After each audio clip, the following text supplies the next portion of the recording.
Hey beauties, welcome back to my channel. If you're new here, I am the digital beautypreneur, and I'm all about helping women feel and look their best through beauty, self-care, and financial freedom. Today we're deep diving literally into skincare with the Dead Sea Sponge and the Sea Moss Facial Cleanser to see if this combo is really the key to the next level deep cleanse. Is it a must-have to your skincare routine? Let's find out.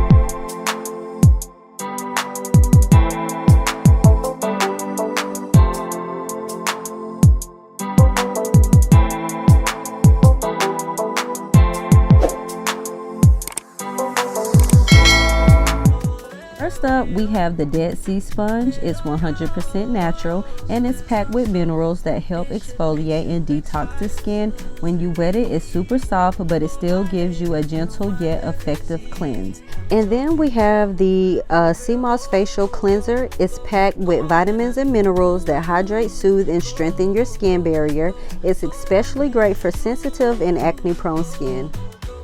Alright, so let's put these two to the test. I'm already starting with a damp skin, and I'm going to apply a little bit of the Sea Moss Cleanser directly onto the Dead Sea Sponge.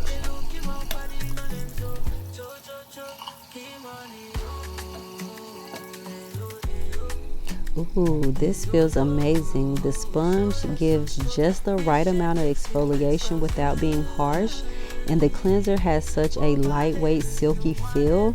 I can already tell this is going to be a game changer for dry and textured skin.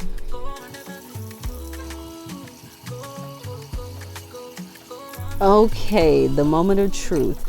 My skin feels so smooth, clean, and hydrated. There was a little bit of tightness, but I fixed it with the avocado moisturizer. So do I think this skincare is a must-have? Honestly, yes. The Dead Sea Sponge gives that natural exfoliation, and that Sea Moss Cleanser keeps your skin balanced and nourished. If you're looking for a deep cleanse without stripping your skin, this combo is it. If you've been thinking about trying a more natural approach to skincare, I definitely recommend giving this a shot. Let me know in the comments if you ever use a Dead Sea Sponge or the Sea Moss Cleanser